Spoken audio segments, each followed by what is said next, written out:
सभी सीधे बैठ करके नेत्रों को बंद करके मेरे साथ मिल करके परमपिता परमात्मा के मुख्य नाम ओम का उच्चारण करेंगे।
अकामो धीरो अमृतः स्वयंभू रसेन तृप्तो न कुतश्चनो नः तमेव विद्वान् न पिभाय मृत्यो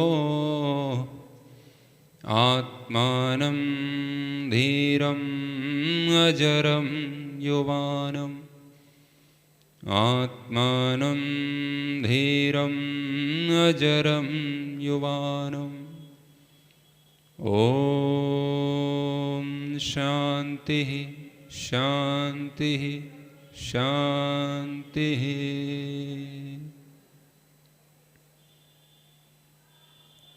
मंचस्थ श्रद्धेय आचार्य श्री एवं आर्यवीर दल के पदाधिकारी महोदय एवं समुपस्थित धर्म प्रेमी सज्जनों,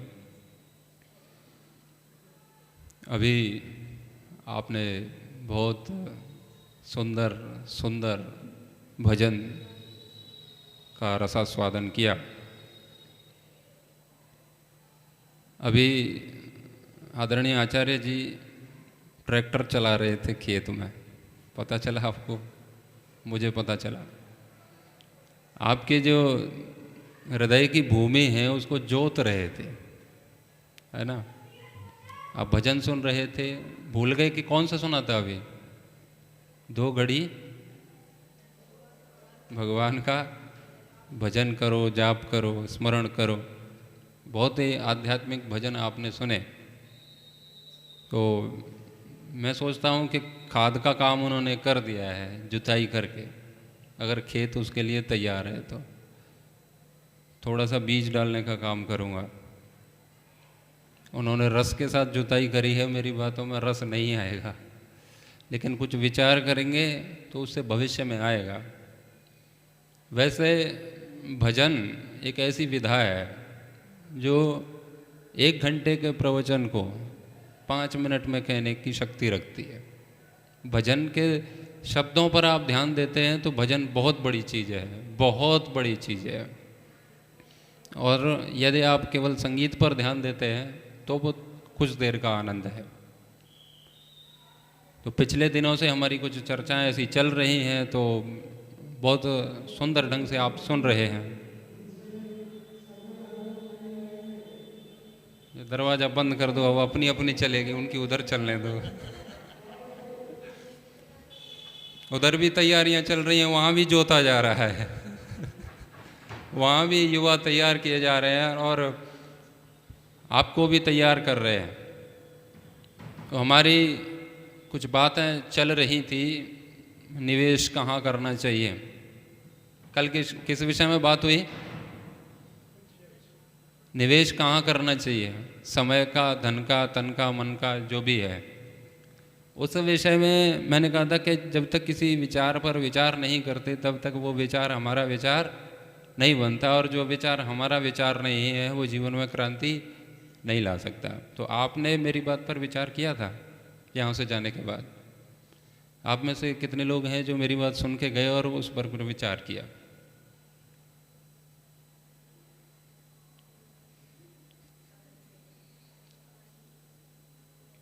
मुझे नहीं लगता कुछ नए कुछ हैं नए श्रोता भी हैं, लेकिन कल के पुराने भी हैं। उनमें से किसी ने किया विचार किया? हाँ, माता जी ने हाथ उठाया और पीछे आपने भी किया। यदि किसी ने विचार नहीं किया है तो मुझे पक्का विश्वास है कि आज की बातों पर भी विचार नहीं करेंगे, क्योंकि जो विचार करता नहीं है वो फिर करता ही नहीं है। यदि किया है तो करेंगे। कल हमारी बात हो रही थी कि महर्षि दयानंद जी ने आर्य समाज की स्थापना की। किस लिए की थी? आर्य समाज के स्थापना का मुख्य उद्देश्य क्या था महर्षि दयानंद का? आप सब तो आर्य समाजी है ना, तो इतना तो विचार किया ही होगा। किस लिए की थी स्थापना? आडंबर पाखंड और अंधकार को दूर भगाना। उन्होंने आडंबर पाखंड और उस चीज़ से मूर्ति पूजा, देश में गुलामी, वास्तव में देखा जाए तो उन चीज़ों का विरोध उन्होंने नहीं किया है। उनके आर्य समाज की स्थापना का मुख्य मैं बोल रहा हूँ मुख्य उद्देश्य लोगों तक परमात्मा तक ले जाने के लिए किया था। हमको कहाँ तक ले जाना है? परमात्मा तक ले जाना है, मोक्ष तक लेकर के जाना है। उसके बीच में जो चीज़ें रोड़ा बनती हैं उन चीज़ों का विरोध किया। अब उसमें आप चाहे मूर्ति पूजा रख ले दीजिए, अंधविश्वास, पाखंड और जो भी विदेशी दासताओं के हम गुलाम रहे, उनकी जो गुलामी हमारे अंदर घुसी हुई है उसका भी उन्होंने विरोध किया। पाश्चात्य सभ्यता का विरोध किया, क्योंकि ये सारे जो तंत्र हमारे अंदर काम करते हैं, जब तक इनमें हम फंसे रहेंगे तब तक मुक्त नहीं हो पाएंगे ना। तो आर्य समाज में तो आडंबर और पाखंड नहीं चलता है कि चलता है? नहीं चलता है ना। तो अपने अंदर तो आडंबर है नहीं, पाखंड है नहीं, अंधविश्वास है नहीं। तो जो लोग आडंबर और पाखंड में डूबे हुए हैं उनको मोक्ष की प्राप्ति होगी? नहीं होगी। हम लोग आडंबर और पाखंड में नहीं डूबे हुए हैं तो हमारी मुक्ति होगी। तो उन लोगों की तो मुक्ति नहीं होती है। आर्य समाज से बस भर के जाती है मोक्ष में, है ना। हमारे यहाँ से तो रोज ट्रेन भर के जा रही है मोक्ष के लिए। तो ऐसा बिल्कुल भी नहीं है। ढोंग, आडंबर और पाखंड मात्र भगवान के नाम और उस पर ही नहीं होते हैं। हमारा जीवन स्वयं में एक ढोंग और एक पाखंड है। जो व्यक्ति परमात्मा से नहीं जुड़ा है या वो नहीं जुड़ना चाहता है, उसकी आंतरिक इच्छा परमात्मा से जुड़ने की नहीं है, तब तक वो ढोंगी और पाखंडी है। वो ताबीज बांधे न बांधे, मंदिर जाए न जाए, तिलक लगाए न लगाए, कंठी माला धारण करे न करे, उस बात से कोई मतलब नहीं है। यदि वो परमात्मा के नाम पर झूठ बोलता है तो वो पाखंडी है। पाखंड क्या है? एक गलत चीज़ है, एक गलत विचारधारा है जिसको हम मानते हैं कि इससे हमारे जीवन का उत्थान हो जाएगा और उसे हो नहीं रहा है, तो वही पाखंड है। तो हम जो समझ रहे हैं और उस मार्ग पर चल नहीं रहे हैं जानबूझ करके। एक तो व्यक्ति है कि वो अनजान है और उसको पता ही नहीं है कि ईश्वर है नहीं है, और है तो कैसा है, उसको कुछ नहीं पता है। तो एक तो वो अनजान है, तो इसीलिए वो उस मार्ग पर चल ही नहीं रहा, क्योंकि उसे मार्ग ही नहीं पता है। एक व्यक्ति है, उसको पता है कि ईश्वर ऐसा है, सर्वशक्तिमान है, अजन्मा है, अनादि है, अनुपम है, नित्य है, सर्वाधार है, सर्वव्यापक है, ये सब कुछ है। सब कुछ उसे पता है और कर्मों का फल देने वाला है, और ये संसार बंधन है, ये सब कुछ उसे पता है। और इसके बाद भी वो उस मार्ग पर नहीं चल रहा है, यही पाखंड है। जो पाखंडी नहीं है वो तो भगवान की ओर बढ़ ही जाएगा। तो पाखंड और भ्रष्टाचार ये बहुत एक सामान्य दृष्टि से तो इनकी परिभाषाएं तो ऐसे ही होती है कि ताबीज बांध लिया उसने, वो पाखंडी है। तो ऐसा नहीं है। हम सत्य को जानते हुए भी उस मार्ग पर आगे नहीं बढ़ रहे हैं, यही हमारे लिए पाखंड की बात है। हम जिन भौतिक ऐश्वर्यों के पीछे पड़े हुए हैं, हम सोच रहे हैं यहाँ से संतुष्टि मिले, यहाँ से सुख मिले, और पता है कि संसार से नहीं मिलता है, और फिर भी हम उसमें जुड़े हुए हैं। तो ये हम अपने साथ धोखा कर रहे हैं। महर्षि दयानंद की मूल विचारधारा परमात्मा तक पहुँचाने की है। वो चाहते हैं, उनसे किसी व्यक्ति ने पूछा भी था कि आप ये साधना के मार्ग में चल रहे हो, आप मोक्ष को प्राप्त हो जाओ, आपको लोगों से क्या करना। तो उन्होंने कहा कि ये जो संसार अविद्या से ग्रसित है और दुखों में डूबा हुआ है और लोग रो रहे हैं, इस संसार सागर में दुखी हैं, तो इनको देख के मुझे अच्छा नहीं लगता। मैं तो चाहता हूँ कि इनका भी परोपकार हो और ये भी मेरे वाले मार्ग पर चलें और मोक्ष को प्राप्त हों। तो भाई हमें चाहते थे कि हम परमात्मा तक पहुँचें। तो हम आर्य समाज से जब प्रारंभ में जुड़े थे और आज जुड़े हैं और इतने वर्षों में यदि हमारा जीवन वैसे का वैसा ही है तो हमें अब तो परमात्मा नहीं मिलने वाला है। कोई भी व्यक्ति है वो यदि धीरे धीरे भी चल रहा है, जो चींटी भी है ना वो चलेगी धीरे धीरे चलेगी तो वो अपनी मंजिल पर पहुंचेगी।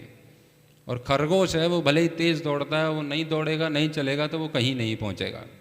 तो यदि हम चल रहे हैं तो देखो सफलता का, धार्मिकता का कैसे पता चलता है। हमारे जीवन में जितनी शांति है, हम जितने जितने शांत होते जा रहे हैं, हमारे जीवन से जितने जितने क्लेश मिटते जा रहे हैं, समझ लीजिए कि हम उतने उतने धार्मिक होते जा रहे हैं और परमात्मा के मार्ग पर बढ़ते जा रहे हैं।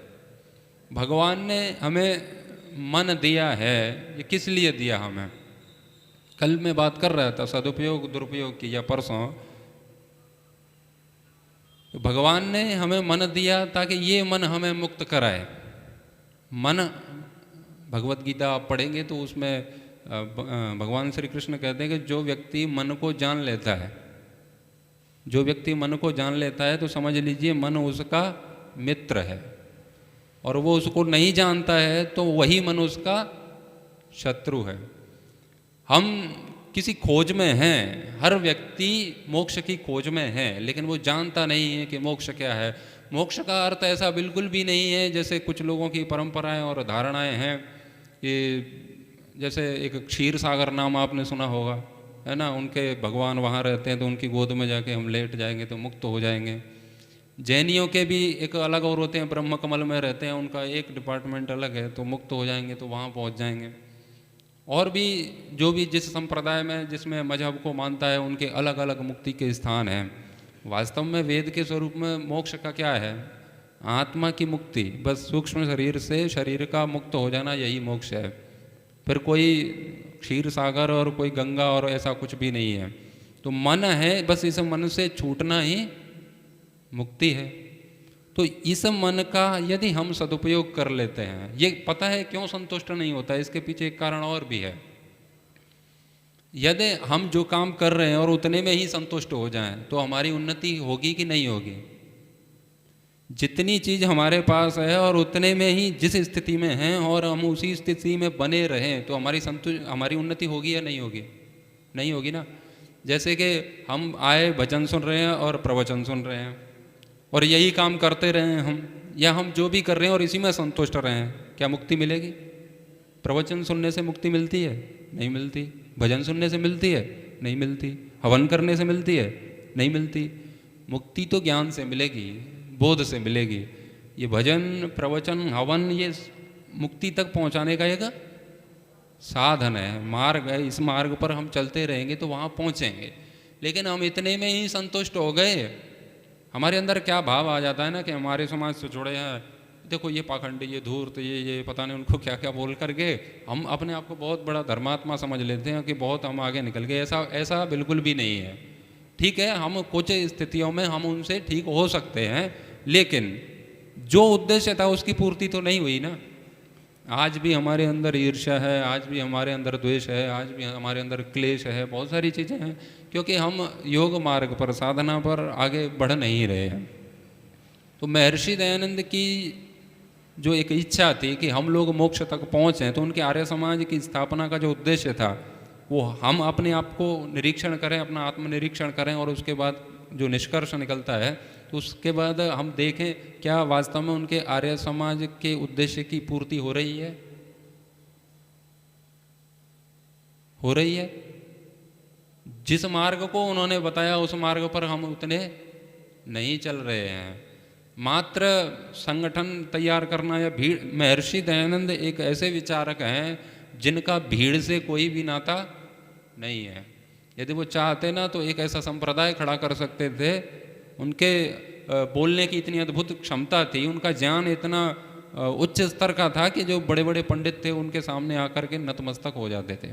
और उनको पता नहीं क्या क्या लालच देते थे कि आप ऐसा करो, आपको भगवान बना देंगे, हम आपको ये गद्दी दे देंगे, आपको ये साम्राज्य दे देंगे, पता नहीं क्या क्या। तो चाहते तो करोड़ों लोग उनके पीछे हो सकते थे, लेकिन उनका मंतव्य ये बिल्कुल भी नहीं था। उनका मंतव्य यही था, वो चाहते थे कि लोग सच्चे शिव से जुड़ें, परमात्मा से जुड़ें। वो ये भी नहीं चाहते थे कि मुझसे जुड़ें, वे चाहते थे लोग परमात्मा तक पहुँचें। तो सत्य ज्ञान लोगों को देना है, उसका भीड़ से कोई बहुत ज़्यादा नाता था नहीं। तो हमारा उद्देश्य अपने आत्म कल्याण का अधिक होना चाहिए और लोगों को इसी से जोड़ना चाहिए कि आगे बढ़ें। तो मन इतने में संतुष्ट हो गया है हमारा, समस्या यही है। हम थोड़ी बहुत चीज़ें आ गई हमको, हम रुक गए हैं, बस उससे ज़्यादा उन्नति हो ही नहीं रही है। जो लोग तब तैसे थे उनसे पूछो आप आर्य समाज से कब से जुड़ेंगे? 40 साल से। 40 साल में भी वो वैसे ही है। जैसे विद्यार्थी पढ़ने जाता है और किसी भी कोचिंग सेंटर में या यूनिवर्सिटी में जा रहा है और उसका ज्ञान उतने का उतना ही है, इसका मतलब क्या है कि वो पढ़ाई नहीं कर रहा है ना। इंजीनियरिंग पढ़ने गया और उसको कई साल हो गए और वो बीए भी कर आया, पता नहीं बीकॉम और बीई बीएड डीएड कोई भी जो भी परीक्षाएं होती हैं जिस जिस विषय में वो कर रहा है, और उसके बाद उसे कुछ नहीं आ रहा है। वो एमबीबीएस बन के आया, एमडी की डिग्री लेकर के आया और उसके बाद में उसे डॉक्टरी नहीं आती है। वो घर से गया था वैसा ही लौट के आया है। तो क्या उसने जो डिग्री की उसका कुछ उसकी उपलब्धि हुई? उसे नहीं हुई ना। तो हमने आर्य समाज ज्वाइन किया, उसके बाद में हमारे जीवन में शांति, क्लेशों का निवारण नहीं हुआ, या उतना शुरू में था उतना ही। यदि हो रहा है तो अच्छी बात है ना। हो रहा है तो ये तो अच्छी बात है और होना ही चाहिए, लेकिन क्या उतना हो रहा है जितना कि हम इतने ऊंचे व्यक्ति से जुड़े हैं, महर्षि दयानंद की विचारधारा से जुड़े हैं, उसके बाद भी हमारे अंदर लड़ाई झगड़े और बहुत कुछ राग द्वेष चलता रहता है। तो ये सब चल रहा है। इसका मतलब यही है कि महर्षि ने जिस लक्ष्य को रख करके कुछ उपदेश दिए, कुछ ग्रंथ लिखे, उनकी पूर्ति नहीं हो रही है। तो हमें इतने में संतुष्ट नहीं रहना है कि हम तो सत्संग में जाते हैं, हम तो सुनते हैं, हम ये करते हैं। नहीं, अपने आप पर स्तर पर, अपने स्तर पर चिंतन करना है और आगे बढ़ना है, साधना करनी है। साधना का अर्थ केवल इतना ही नहीं है कि आप बैठे हैं तो ध्यान करते हैं, उतने को ही साधना कहते हैं। हमारे जीवन में जितने भी क्षण आते हैं उसमें हमारे साथ बहुत उल्टा सीधा होता है। कोई हमें चिढ़ा देता है, कोई हमें क्रोध दिला रहा है, कोई कुछ कर रहा है हमारे साथ, हमारे व्यापार में हमें हानि हो जाती है, व्यापार में कभी लाभ भी हो जाता है। कितनी सारी प्रक्रियाएं हमारे जीवन में घटती रहती हैं। तो उस हर क्षण जो भी हमारे साथ घटित हो रहा है उस पर हमें विचार करना है, चिंतन करना है, मनन करना है। साधना का अर्थ इतना सा ही है, मन को साधना है ना। किसको साधना है? मन को साधना है। वो आचार्य जी गाते रहते हैं, धीरे धीरे मोड़ तू इस मन को ना। तो मन को आप धीरे धीरे भी मोड़ेंगे तो मुड़ जाएगा वो, और वो वहीं ले जाना चाहता है। हम किसी चीज़ से तृप्त नहीं होते हैं। आपको चाहे न उपनिषद में तो बहुत सुंदर बात कही है, न वित्ते न तर्पणियो मनुष्य। एक व्यक्ति को चाहे जितना धन दे दो, चाहे जितना, आरबीआई का गवर्नर बना के बिठा दो उसे, और ये तो भारत का ही है, पूरे विश्व का कोई ऐसा पद हो वो भी दे दो, उसके बाद भी वो तृप्त नहीं होगा। हम चाहते हैं कि किसी भी स्थिति में किसी पद में नंबर 1 पर पहुंच जाएं। यदि मान लीजिए कि आप पहुंच भी जाएं तो आपको क्या लगता है कि वहां पर हमारी दौड़ खत्म हो जाएगी? व्यक्ति पूरा प्रयास करता है कि उस क्षेत्र में वो नंबर 1 पर पहुंच जाए, वो घिसता रहता है, घिसता रहता है, एक नंबर पर पहुंच भी जाता है।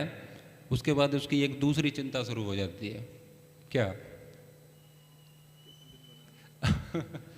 उसके बाद उसकी एक चिंता फिर बनी रहती है कि अब ये एक नंबर पर मुझे रहना ही है। ठीक है, आप भाग भाग के चलो, आप सोच रहे हैं ना कि जीवन की उपलब्धि ये हो जाए कि मैं पहले नंबर पर प्रथम स्थान प्राप्त करूं। ठीक है, आप कर भी लेंगे, लेकिन जीवन की वो उपलब्धि नहीं है। वहां जाते ही ये समस्या पैदा हो जाएगी कि अब मेरे को कोई क्रॉस ना कर दे, मेरे से आगे कोई निकल ना जाए। अब हमेशा जब तक जिंदा रहना है तब तक नंबर 1 रहने के लिए प्रयास करना है। जब छुट्टी कर दी तभी तुम 2 नंबर पे गए, 3 4 नीचे उतरते जाओगे। तो सारा जीवन संघर्ष में बीतेगा केवल नंबर 1 रहने के लिए। क्या हुआ? मन नंबर 1 होके भी संतुष्ट नहीं हो पाया है, वो कुछ और चाह रहा है। मन क्या चाह रहा है? वो पूर्ण तृप्ति चाह रहा है, वो मिल नहीं रही है इस चीज से। हमें चाहिए जल। शरीर को चलाने के लिए क्या चाहिए? सबसे ज़्यादा क्या है हमारे शरीर में? जल है ना। सबसे अधिक हमारे शरीर में जल की मात्रा होती है। तो अब आपको सारे दिन जूस पिलाया जाए, जब भी आपको प्यास लगे तो आपके सामने मौसमी का जूस रख दो, आपके सामने आम का जूस रख दो, नारियल पानी रख दो, और जितने भी फल हैं उनके जो जो जो भी रस निकलते हैं वो सब आपके सामने रख दो। कब तक पियोगे? कब तक पियोगे? आपको लगता है उससे प्यास बुझेगी? जल तो उसमें भी है कि नहीं है? रस जो है उसमें जल तो है, लेकिन एक क्षण ऐसा आएगा तुम कहोगे भैया बस मन भर गया है, अब कृपया करके एक गिलास पानी दे दो। क्योंकि मन को तृप्ति, शरीर को तृप्ति तो उसी से मिलनी है, जल से ही। तो वे ये जल भले ही हमारा, वैसे तो जल का मूल्य आंका नहीं जा सकता, वो तो अमूल्य होता है, लेकिन ये ऐसी विद्या हमारे यहाँ प्रचारित हो गई कि जल बेचा जाने लगा है। तो हम उस भाव में देखें तो 20 रुपये का 1 लीटर मिलता है, लेकिन फलों के रस तो उससे भी महंगे हैं, लेकिन संतुष्टि नहीं मिल रही है उससे भी। वो मिलेगी उसी से जो मूल तत्व है, जो शरीर को चलाने वाला है। ऐसे ही आत्मा की जो मुख्य प्यास है, जैसे शरीर की प्यास क्या है? जल की। ऐसे आत्मा की प्यास क्या है? सत्य की, आनंद की। आनंद चाहता है वो। आत्मा उतना सुख भी नहीं है, वो पूर्ण सुख चाहता है और वहीं पर जाकर के आनंद होता है। तो उपनिषद कहते हैं यो वै भूमा तत्सुखम स्वल्पे सुखम नास्ति। हम बड़े से बड़ा सुख चाहते हैं, बड़े से बड़ा सुख। छोटे में तो सुख मिलता ही नहीं है। कल हमारी बात हो रही थी, जब आपको सबसे श्रेष्ठ विकल्प मिलता है तो आप किसे चुनते हैं? बड़े वाले को चुनते हैं। जब हम थोड़ा सा मिलता है ना तो थोड़ा आगे का सोचने लगते हैं। वो मन हमें वहाँ ले जाना चाहता है, मन हमें वहाँ तक ले जाना चाहता है जहाँ से आगे जाया ही नहीं जा सकता। वो अंतिम छोर तक ले जाना चाहता है मन। जब आप ट्रेन से यात्रा कर रहे होते हैं ना तो कई बार अब हमारे साथ ऐसा होता है, आचार्य जी इनके साथ भी होता रहेगा, जो प्रचारक हैं उनके साथ बहुत होता है। कई बार कार्यक्रम आगे पीछे बढ़ गया तो समस्या हो जाती है, जिसमें रिजर्वेशन कराया वो तो ट्रेन निकल गई, अब तो ऐसे ही जाना है तो जनरल में भी चले जाते हैं। तो होता क्या है, कई बार जनरल में ऐसे फंस गए कि एक पैर पे ही खड़े हैं, भीड़ बहुत होती है ना उसमें, एक पैर पे खड़े हैं और फिर यही प्रार्थना करते हैं कि बस कैसे भी करके इतनी सी जगह बन जाए कि 2 पैर पे तो कम से कम खड़े हो जाएं। होता है कि नहीं होता? आप सबके साथ भी होता ही है। जैसे ही 2 पैर पर खड़े हुए और ट्रेन 10-20 किलोमीटर चली, उसके बाद में क्या इच्छा होती है? मन तुरंत आगे जाता है और वो कहता है कैसे भी मिल जाए, ये सीट पे 4 लोग बैठे हैं, इसमें से थोड़ी सी मिल जाए, बस एक हिस्सा रख लें अपना, बस उससे काम चल जाएगा। तो दूसरे से हम अनुनय विनय निवेदन करते हैं, भैया थोड़ा सा खिसक लो, हमें भी बैठने दो। अब क्या है, मन को थोड़ी सी जगह बैठने को मिल गई, अब गाड़ी थोड़ी सी 10 किलोमीटर चलेगी ना मन क्या कहेगा? मन क्या कहेगा? मन यही तो कहेगा, अरे यार बहुत देर हो गई, यहाँ से उठ जा, मेरे को तसल्ली से बैठने दो। कहाँ उतरोगे तुम? पहले वो क्या चाह रहा था कि बस थोड़ा सा टिक जाने दो मुझे, और फिर वो कहता है कहाँ उतरोगे? अब तुम खाली करो, अब हम बैठेंगे। तो उसके बैठने की ही जगह होती है, और रात्रि का पूरा सफ़र है ना, तो बैठने से भी काम नहीं चलता। फिर क्या चाहते हैं? फिर उसके बाद में चाहते हैं कि बस लेटने की व्यवस्था हो जाए, है ना? लेटने की, मन कहाँ से कहाँ ले गया, वो लेटना चाहता है। लेटने के बाद भी यही समस्या है। रात्रि की यात्रा कर रहे हो आप, और जनरल डब्बा है तो उसमें हवा आती है। हवा आती है तो क्या लगती है? ठंड लगती है। ठंड लगती है तो मन कहता है ये जनरल डब्बे से तो अच्छा है। कौन सा डब्बा? एसी वाला। एसी वाले में ठंड नहीं लगती है, और सरकार ने ये सारी व्यवस्थाएं नहीं कर रखी हैं, ऐसा होता तो ऐसा होता, ऐसा होता। वो शुरुआत में 2 पैर के लिए जगह मांग रहा था, और पहले तो जब भीड़ थी तो उसमें तो सोच रहा था कि बस लटक के पहुंच जाऊं। वो 1 पैर की भी इच्छा नहीं थी शुरुआत में, लेकिन मन उसका क्या मांग रहा है, वो धीरे धीरे। और पर ट्रेन लेट हो गई ना, तो फिर क्या लगता है, इसमें तो सारा समय ही नष्ट हो गया, इससे अच्छा मेरे पास क्या होता, हवाई जहाज से जाते, न लाल बत्ती की चिंता है न नीली बत्ती की चिंता है ना? हवाई जहाज भी होगा उसमें भी दिक्कत है, आप हेलीकॉप्टर से चले जाओ उसमें भी दिक्कत है। मन फिर ये चाहता है, कल हम बात कर रहे थे, मैं और गिरिराज जी घूम रहे थे भोजन के बाद, मन चाहता है कि जैसे पहले तो साइकिल भी नहीं होती थी, मन ने कहा कि मोटरसाइकिल हो तो और अच्छा है, तो मोटरसाइकिल से भी हमने मोटरसाइकिल खरीद ली, हम सब लोगों के पास है। अब उसमें भी समस्या होती है, धूप है, धूल है ना, बहुत सारी समस्या होती ही है उसमें। तो फिर सोचते हैं कि 4 पहिए वाली हो तो और अच्छा रहेगा, तो 4 पहिए वाली भी हम लोगों में से कईयों के पास होती है, उसमें भी समस्या होती है। अब तो सफ़र से ही परेशान है। तो हम बात कर रहे थे कि हमारे पास कुछ ऐसी टेक्निक हो कि बस जैसे कि कार्यक्रम में जाना है तो बस फ़ोन आए आचार्य रविशंकर जी का, आपका प्रवचन का समय हो गया, आ जाइए, तो मैं अपनी कुटिया जहाँ मेरा आश्रम है वहाँ से सीधे, मतलब ऐसा कुछ हो और मैं सीधे मंच पर पहुँचूँ। हवाई जहाज, हेलीकॉप्टर, उसकी कोई आवश्यकता, क्योंकि ये सफ़र में भी क्या है, दुख है, कष्ट है ना। तो मन अब 4 पहिया गाड़ी और हवाई जहाज, रेल से भी संतुष्ट क्या चाहता है, वो चाहता है कि कोई भी कष्ट ना हो। तो हम जिन चीज़ों के लिए भाग रहे हैं ना, उन चीज़ों से तृप्ति मिलने वाली नहीं है, क्योंकि मन चाहता है कि इतना सा भी कष्ट हमको ना हो। तो वो स्थिति संसार में रहते हुए बिल्कुल भी नहीं बनेगी। तो मन की जो मूल मांग है, जो इच्छा है हमारी, वो मन हमें वहाँ ले जाना चाहता है, लेकिन हम मन को खींच खींच करके यहीं ले आना चाहते हैं। मन चाहता है मुक्ति और हम उसको लेकर के आ रहे हैं कि आ जाओ भैया, इसी में मैं डूबाऊँ और डूबो यहाँ पर, है ना। तो उसके लिए हमें पूर्ण तृप्ति मिलेगी, उसके लिए एक गहरी प्यास चाहिए सत्य के प्रति, जो महर्षि दयानंद के अंदर थी। उन्होंने किसी भी मूल्य पर सांसारिक किसी भी प्रलोभन से कोई भी समझौता नहीं किया था। आप उपनिषद उठा करके कभी देखेंगे या कभी कहीं पर कोई प्रवचन सुनेंगे तो आप एक व्यक्ति का नाम सुनेंगे, उस व्यक्ति का नाम है नचिकेता। सुना है? नचिकेता। मुक्ति किसकी होती है? महर्षि दयानंद जैसे लोगों की होती है। मुक्ति किसकी होती है? नचिकेता जैसे लोगों की होती है ना। मुक्ति हमारे जैसे लोगों की कतई नहीं होती है, क्योंकि जो यहीं तृप्त है, इतने में ही खुश है, तो भगवान कहता है तो इतने में ही खुश रहे, इतना तुझे चाहिए उतना दे दिया। हमें जो चाहिए भगवान हमें उतना देता है हमारे पुरुषार्थ के द्वारा। हमारा पुरुषार्थ केवल इसी के लिए है।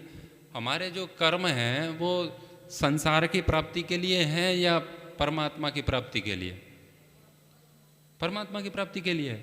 हवन करने से संसार की कामनाएं पूरी होती हैं या परमात्मा मिलने की कामना पूरी होती है? आप लोग हवन करते हैं, मैं हवन भी करा रहा हूँ, आचार्य जी कराते हैं। हम जो हवन कर रहे हैं उससे परमात्मा मिलता है या संसार? संसार मिलता है। कामनाएं पूर्ण होवे यज्ञ से नर नारी की। हमारी क्या कामना है? वयम श्याम पतयो रईणाम। हम किसके स्वामी होवे? धन और ऐश्वर्य के, है ना। तो हमें क्या चाहिए? यज्ञ से क्या चाहिए? हमें ऐश्वर्य चाहिए। हमें क्या चाहिए? धन चाहिए। ठीक है, तुम्हें जो चाहिए वो मिलेगा। स्वर्ग कामो यजेत। तो यज्ञ कौन करे? जिसकी स्वर्ग की कामना है। तो जो स्वर्ग है वो संसार, वो परमात्मा है या संसार है? स्वर्ग है वो संसार का हिस्सा है या परमात्मा का हिस्सा है? संसार का है। तो हमने यज्ञ किसके लिए किया? संसार के लिए। तो हमारी जो कामना थी, हमें मिला क्या? संसार। तो ये तो कर्म परमात्मा की प्राप्ति के लिए थोड़ी है, ये तो संसार में सुखों की प्राप्ति के लिए, उसके लिए यज्ञ है। तो वो गृहस्थियों के लिए होता है और आप गृहस्थी हैं, तो ठीक है, वो कर्म गलत बिल्कुल भी नहीं है, ये सकाम कर्म है। मुक्ति कौन से कर्म से होगी? निष्काम से, सकाम से नहीं होगी। सकामता से आप भौतिक ऐश्वर्य को छू सकते हैं, बुलंदियों को छू सकते हैं, लेकिन परमात्मा के आनंद को स्पर्श नहीं कर सकते, उसको नहीं पा सकते। उसके लिए तो निष्काम कर्म करना पड़ेगा। तो उसके लिए महर्षि दयानंद जैसी प्यास और नचिकेता जैसी प्यास चाहिए। हम तो छोटे छोटे प्रलोभनों में ही डूब जाते हैं। नचिकेता का प्रसंग आप पढ़ेंगे तो जानेंगे। वाजश्रवस एक ऋषि हुए, उनके पुत्र का नाम था नचिकेता। उन्होंने एक बहुत बड़ा यज्ञ किया था। जैसे हम यज्ञ कर रहे हैं, हम तो सामान्य यज्ञ करते हैं, उन्होंने बहुत बड़ा यज्ञ का संपादन किया। तो वो क्या कर रहे थे, वो दान दे रहे थे लोगों को। जैसे यहाँ आते हैं ना जो लोग यज्ञ करा रहे हैं, उनको दक्षिणा देंगे कि नहीं लोग? आप लोग यज्ञ करने आते हैं, दक्षिणा देंगे कि नहीं देंगे? हाँ कि ना? देंगे ना? तो ऐसे ही दक्षिणा वे दे रहे थे। तो उन्होंने क्या किया कि अपनी जो गायें थीं वो भी उनको दे दी। वहाँ पर जितने तपस्वी ब्राह्मण पंडित आचार्य मुनि जितने भी सन्यासी जो लोग आए थे तो दान दे रहे थे। तो गाय या उनके पास जो भी धन था, उन्होंने कहा मेरे पास जो कुछ भी है वो मैं सब कुछ इनको दान दे दूंगा, सब कुछ। अब छोटा बच्चा था, नचिकेता छोटा बच्चा था, तो उन्होंने कहा, बच्चे ने कहा पिताजी आप सबको दान दे रहे हो, इसको भी दे रहे हो, इसको भी दे रहे हो, कह रहे हो कि मैं अपनी सारी संपत्ति दान कर दूंगा। वैसे तो आप बूढ़ी बूढ़ी गायें दान में दे रहे हो, लेकिन मैं आपको सबसे प्यारा हूँ, मुझे किसे दोगे? मैं भी तो आपकी संपत्ति, कहते ना मैं हमारी धन दौलत तो हमारी संतान नहीं है, कहते कि नहीं? तो वो कह रहे मैं भी तो आपकी संपत्ति जी हूँ, तो मेरे को किसको दान दोगे? तो उसने कहा अरे छोटा बच्चा है, बहक गया है, ऐसी ऐसी बात कर रहा है। बच्चे कभी दान में देने के लिए थोड़े ही होते हैं। बच्चों को कोई दान में देता है क्या? धन संपत्ति को देते हैं। उन्होंने कहा मुझे किन को देंगे? तो 2-3 बार उन्होंने कहा। पहले तो उन्होंने ऐसे ही छोड़ा उनको कि नहीं जाने दो, बच्चा है। लेकिन उसने बार बार बोला तो एकदम गुस्से में आकर के बोले कि आपको, तेरे को मैं दूंगा, किसको? मृत्यु को दूंगा मैं, मृत्यु के मुंह में जाएगा तू। बहुत हद कर दी, तब से पूछे ही जा रहा है, पूछे ही जा रहा है। तो और जो आचार्य थे वो एकदम ये सोच रहे इन्होंने ये क्या बोल दिया, क्योंकि याज्ञिक हैं, इतना बड़ा यज्ञ किया है, बोल दिया तो पूरा करना ही है, तो इन्होंने बोल तो दिया है, अब इसे किसे देंगे? तो मृत्यु का अर्थ, वैसे तो आप जाएंगे ना गुजरात में, वो एक मंदिर है, एक संप्रदाय है, वो कौन सा है गिरिराज जी? अक्षरधाम। उसमें आप जाएंगे ना, कभी गए हैं अक्षरधाम? दिल्ली में भी, यहाँ तो दिल्ली में भी वो एक ही कहानी है। आप वहाँ जाएंगे तो एक वो चलता है प्रोजेक्टर पर, एक कठोपनिषद की कथा चलती है, पानी पर वो चलाते हैं फव्वारे पर। तो उसमें तो मृत्यु ऐसा ऐसा दिखा देते हैं कि वो काल है, ये सब खा जाता है। तो ऐसा कुछ नहीं होता है। संस्कृत में कहते हैं मृत्यु आचार्य को कहते हैं, आचार्य मृत्यु और वरुण, है ना? तो आचार्य मृत्यु है। तो उनने कहा इसे किसे देंगे? तो मृत्यु को देंगे। तो उनको भेज देते हैं यमाचार्य के पास कि जाओ तुम यहाँ पर। अब यमाचार्य उस समय वहाँ पर घर पे थे नहीं। अब आज जैसी व्यवस्था उस समय थी नहीं। अब आज तो जो ब्रह्मचारी हैं वो गुरुकुल में जाते हैं तो पहले तो पता लगाते हैं व्हाट्सअप से कि वहाँ के आचार्य का पता क्या है। फिर वो मैसेज कर देते हैं आचार्य जी आप वहाँ पे मिलेंगे, तो वो कह देंगे ना मैं तो शिविर में हूँ। जैसे अभी मेरे से कोई मिलने आए उधर के आप हैं तो मैं कह दूंगा कि मैं तो यहाँ हूँ। तो उस समय व्हाट्सअप तो चलता नहीं था, तो वो तो ऐसे ही चले गए। अब वहाँ गए तो देखा तो उस कुटिया पर, अपने आश्रम पर यमाचार्य है ही नहीं। तो उनकी जो देवी जी थी, उनकी सहधर्मिणी पत्नी थी, उनसे बातचीत हुई। उन्होंने कहा कौन हो बेटा, कहाँ से आए हो? तो उन्होंने कहा मुझे आचार्य से मिलना है। तो उन्होंने कहा वो तो अभी यहाँ है नहीं। तो वो कब तक आएंगे कि पता नहीं।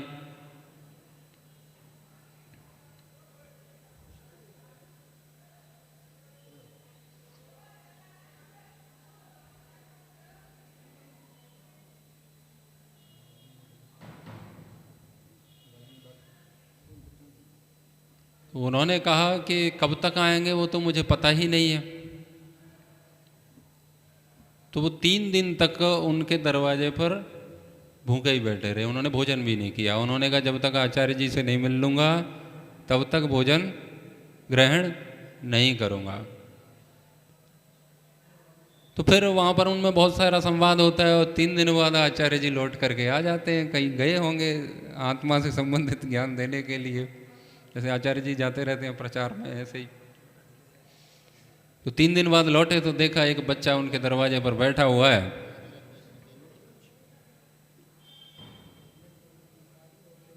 तो जब भी उनसे मिले तो अपनी देवी जी से उन्होंने पूछा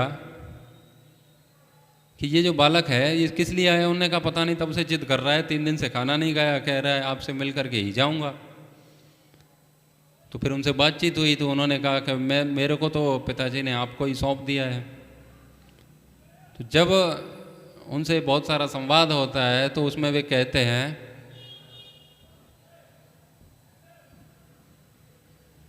संसार बहुत खतरनाक चीज़ है।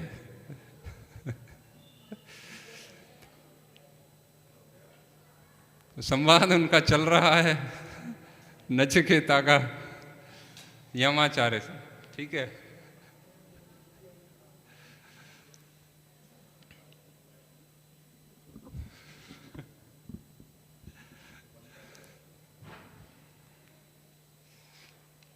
तो उन्होंने कहा बेटा तुम ये बताओ मेरे दरवाजे पर मेरी कुटिया पर क्यों आए हो। तो उन्होंने कहा आप मेरे प्रश्नों का उत्तर दे दो, मेरे 3 प्रश्न हैं, तब खाना खाऊंगा। तो उनने कहा कि खाना खा लो। उन्होंने कहा नहीं खाऊंगा।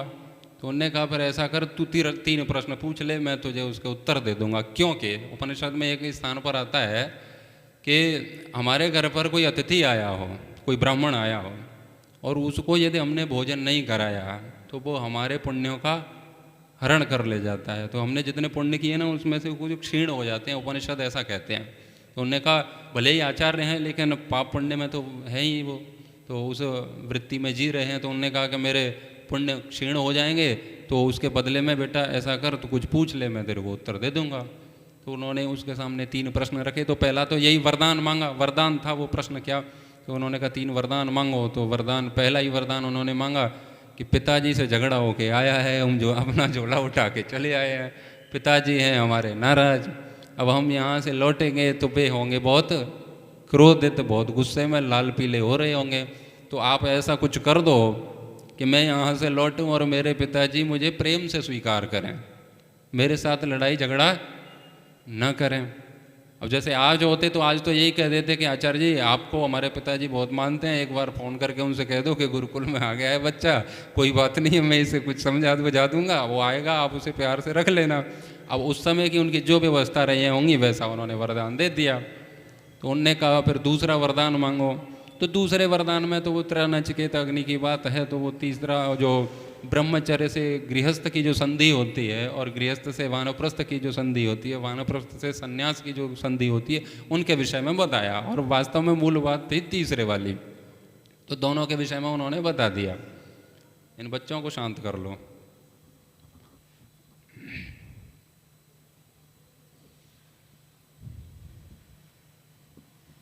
तो तीसरा वरदान उन्होंने कहा कि मृत्यु के बाद क्या होता है, इसके विषय में मुझे बताइए। क्या पूछा उन्होंने? मृत्यु के बाद क्या होता है, ये आत्मा क्या है, परमात्मा क्या है, ऐसे ही उनके प्रश्न हो गए। सीधे चेतनता पे जाकर बात कर रहे हो, संसार की बात ही नहीं कर रहे हैं। तो वो कह रहे इसके बाद ये सब क्या होता है, इसके बारे में मुझे बताइए, यही वरदान दो, इसका समाधान मेरे लिए कर दो तो मैं मानूंगा कि ये वरदान मुझे मिला है।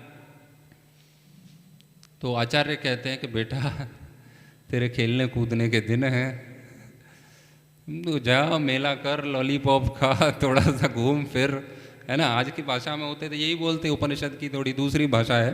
तो वो कहते हैं तुम्हें इन चीज़ों से क्या लेना देना है, तुम तो अभी तुम्हारी आयु ही क्या है, तो तुम तो ये मांगो। अब उनको लालच दे रहे हैं बहुत सारा, तो एक पद का लालच दे देते हैं, पद का लालच देते हैं। वे कहते हैं कि मैं तुझे इतना बड़ा साम्राज्य दे दूंगा कि तेरी जहाँ तक इच्छा हो, तुझे लगे कि वहाँ तक पृथ्वी का अंतिम छोर है और वहाँ तक कुछ सम्राट और वो साम्राज्य जिनका चलता है, और वहाँ तक तू चाहता है कि तेरा साम्राज्य हो जाए, तो वो तू मांग ले, मैं तेरे को दे दूंगा। लेकिन मृत्यु के बाद क्या होता है, आत्मा क्या है, परमात्मा क्या है, ये मत मेरे से पूछ, ठीक है। अभी हम ये बात अपने ऊपर लें। हम अच्छा, उसने नचिकेता ने तो उसको ठुकरा दिया ऑफर को, जो ऑफर मिला उसने कहा, उसने विचार कर लिया उस पर, उसने कहा इसका क्या है, ये तो कार्यकाल है, किसी सम्राट का आयु रहेगी तब तक रहेगा। तो उसने कहा नहीं ठीक है, आयु भी तू चाहे जब तक जी ले, 1000 साल कर दूं तेरी, 2000 साल कर दूं, 5000 कर दूं, बोल कितनी चाहिए, जी भर के भोग। तो उसने फिर भी कहा कि ये तो परिवर्तनशील है, बदलता रहता है, ये मुझे नहीं चाहिए। उसके पीछे उसके बहुत सारे विचार उसमें चल रहे हैं। तो अब ये सोचिए कि अब ऐसा ऑफर हमें मिले, अब आप सत्संग सुन रहे हैं, अभी सुन रहे हैं हम 2:30 बजे से, तो लगभग 2 घंटे हमको होने वाले हैं। अभी आ जाता है हमारे पास, सोच लीजिए कि अभी दिल्ली से फ़ोन आ जाता है बीजेपी कार्यालय से, ठीक है। अभी आप परमात्मा के विषय में सुन रहे हैं कि नहीं सुन रहे हैं, संसार की बात सुन रहे हैं या परमात्मा की बात? अभी जो बात है जो चल रही है वो आत्मा परमात्मा की आध्यात्मिक चर्चा है। वहाँ से JP नड्डा का फ़ोन आया कि हम आपको यहाँ से एमएलए बनाना चाहते हैं और मीटिंग हो रही है हमारी और अभी आ जाओ। आपको अभी 4:30 बज गए, फ्लाइट से आओ या गाड़ी से, 6-7 बजे तक दिल्ली पहुंचो हर हालत में। आपका उत्तर क्या होगा? आप प्रवचन सुनेंगे कि दिल्ली जाएंगे? दिल्ली जाएंगे ना, दिल्ली जाएंगे। हम पहुंचेंगे दिल्ली। देखो अब प्रवचन का क्या है,